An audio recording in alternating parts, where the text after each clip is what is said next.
எத்தனை பேரு தமிழ்நாட்டுல ஒரு மாற்றம் வேணும்னு மாத்தி ஓட்டு போட்டீங்க? அந்த மாற்றம் தமிழ்நாட்டுல நடக்குதா? ஓசூர்ல ஒரு பெண் காவலர் அவங்க பணியை முடிச்சுட்டு போறப்ப அவங்களுக்கு பாலியல் வன்கொடுமை நடக்குது. காவலர்களுக்கு இங்க பாதுகாப்பு இல்ல. சிங்கப்பெண் அதிரடி படை எப்படி அப்ப மக்களுக்கு நீங்க பாதுகாப்பு கொடுப்பீங்க? குற்றம் செய்யற நபர் அரசாங்கத்து மேல பயம் இருக்கணும். குடிபோதை, எல்லா விதமான போதையும் இங்க இருக்கு. நீங்க என்ன பண்றீங்க? டாஸ்மார்க் அடைக்கிறோம் சொல்லிட்டு பார்களை ஓபன் பண்றீங்க. அப்புறம் எப்படி சார் தமிழ்நாடு உருப்படும்? நேரத்துக்கு முன்னாடி 80 வயசு பாட்டி கேட்டா இப்பதான் விஜய் ஆட்சிக்கு வந்தாரு, அதெல்லாம் சொல்லாதீங்க. இந்த பாதிக்கப்பட்டிருப்பாங்கல்ல பெண்கள், அவங்களும் ஒரு மாற்றம் வரணும் தான் விஜய் எனக்கு ஓட்டு போட்டிருப்பாங்க. அவங்க மனசுல இப்ப என்ன இருக்கும்? இப்ப ஓட்டு போட்டமே, நம்ம காப்பாற்றப்படலையே, நம்ம பாதிக்கப்பட்டிருக்கமே, அவங்க மனசுல வருமா வராதா? ஏங்க, நீங்க எப்ப பதவி இருக்கிறீங்களோ அப்பையில இருந்து கவுண்ட் டவுன் ஸ்டார்ட். அப்பையில இருக்கிற ஒவ்வொரு பெண்களுக்கும் நீங்க தான் பொறுப்பு, நீங்க தான் பாதுகாக்கணும். இது யாரு கேள்வியும் கேட்க கூடாது. ஒரு 4 பேர் கேள்வி கேட்டாதான் அது விரைவா அந்த பணிகள் நடக்கும். ஆனா இங்க கேள்வி கேட்க கூடாது. ஆத்தாடி டிவிக்கு அகேன்ஸ்டா யாரும் கேள்வி கேட்கக்கூடாது.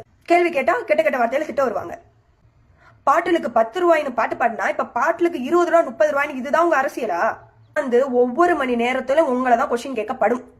நீங்க தான் அதுக்கு ரெஸ்பான்சிபிலிட்டி எடுத்துக்கணும். இது நடக்கக்கூடாது.